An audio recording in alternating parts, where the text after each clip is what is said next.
Okay, this is MacBook Pro, mid 2010, 15-inch screen, and I've had it for ages and it got really slow, so I went to Crucial and got some Crucial memory, and that really made a massive difference. But the big difference on top of that is to get one of these, and that is to move to a Crucial solid state drive, an SSD. You can get this one or the Samsung one, which appears to be a highly regarded one, but this is a bit cheaper, about 120 quid. So I decided to get this one. There's no weight in it at all, it just feels like nothing. It's like tiny, really tiny in terms of, certainly in terms of weight. And so I bought that, and although Crucial are really good and they tell you all the tips and hints about how to do your memory or whatever it is that you're buying from them, with this, what would have been really useful would be to say that you need to get a connector to go in here, to plug it into here, so that you can clone your hard disk from here to there. So that was a bit of a bummer that they don't give you that little tip. You can search for it and find bits of it, but basically when you buy that, you should buy the cable as well, so that you can put that there, plug it into there, go in and clone your current hard disk to this one, and so that this one is then ready to just put in.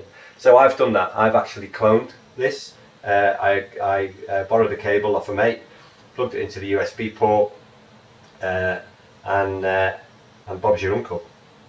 This is a 500 gig. This is the MX200, 2.5 inch in size, SSD, and it's 500 gig.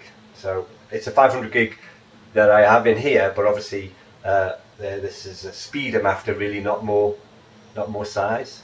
So first thing you got to do is take it all apart. There's 10 screws, and the ones I think at this back end I think are longer, if I remember rightly, from when I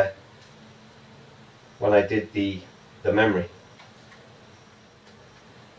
The big thing, of course, is to remember to have an earth strap on, or an anti-static strap on, or what I do is I make sure that I earth myself. Right, let's get the top off.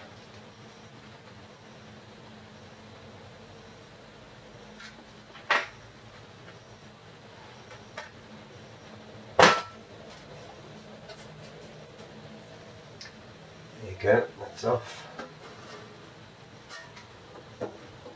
This is a good opportunity to have a bit of a clean around. So here I have this stuff which is basically air in a can. It's called an air duster.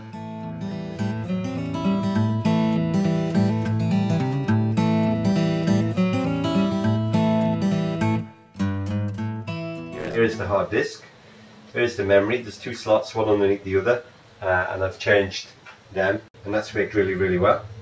And now is the hard disk, metal hard disk, old-fashioned hard disk, held in by two screws here.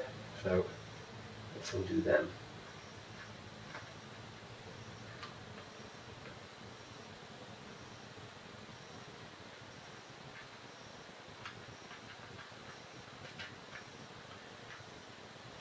So the whole thing comes out like that, and I'm going to put that down the way it came out, so I don't have to remember so much. And this tab is for lifting it. So you lift it with the tab, which, by the way, you change over as well. And then the end slides out, comme ça. And there's my nice Toshiba 500 gig hard drive, which I plan on using. Now then, if you see on the ends here, let's see, here and here and here and here, there's like little screws which are pegs, and it rests inside these little slots. So you have to take these out and transfer them to the new one. And it's not a screwdriver, it's not a Phillips, It's actually a little torque one, and I don't even know whether I've got the right torque, but I am trying. Right, I'm back. So I didn't have the right torque, even though I've got a massive set of torques. Here, look. But you know, knowing the right one is a bonus, isn't it? All these different torques, and I've just nipped out to the computer shop down the road and got this one, which is the right size. It's a T6, I believe. Yeah, T6. So we can carry on. So where we were was that the original old hard disk has these little screws on the side, which actually are part of how it sits in the cradle. So you have to take them out and you swap them over into the new SSD hard disk. By the way, the other great thing about Crucial, and it's not an advert for Crucial, is that it came the next day. So I bought it thinking I'll do it at the weekend, and it actually came the next day. So this is the old hard disk, this is the new one. Pick these up, put them back in again.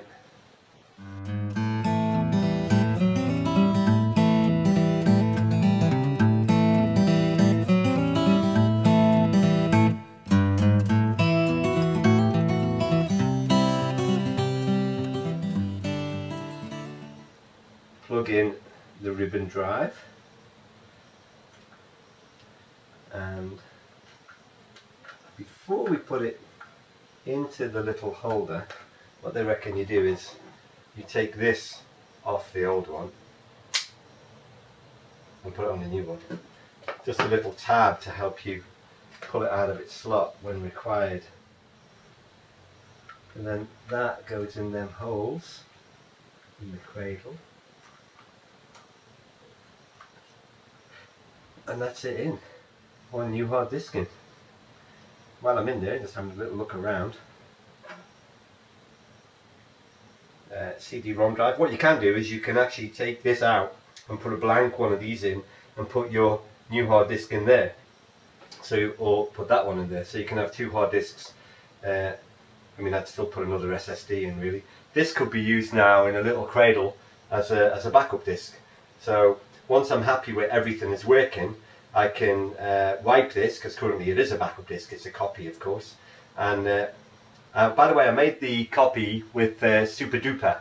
It's a free backup software package. You download it, takes 2 seconds. It's called Super Duper. Once these are connected together, you just say backup this to this, and it works really, really well. So afterwards I can format this so it's a brand new, clean, not brand new, but a clean disk. And I can put it in a little cradle, have a ribbon on it, and then I've got a nice little backup drive. So anyway, everything looks okay in there. There's nothing too dramatic. Still a bit dusty, but I've got most of the dust off. And what you don't want to do is drop anything onto here, because you have got a live battery in here.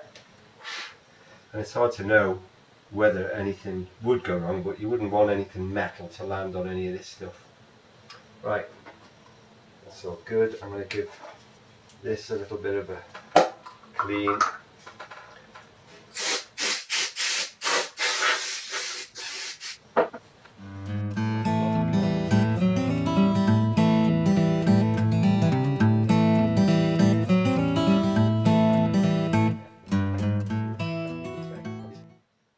The big thing about the SSD drive is the speed, okay?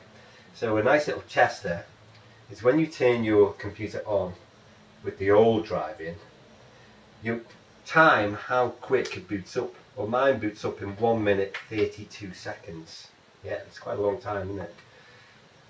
1 minute 32 seconds. So that's my what I'm aiming for is to better that.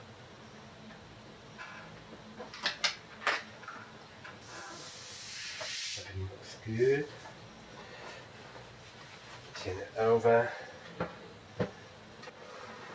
Okay. Exciting time.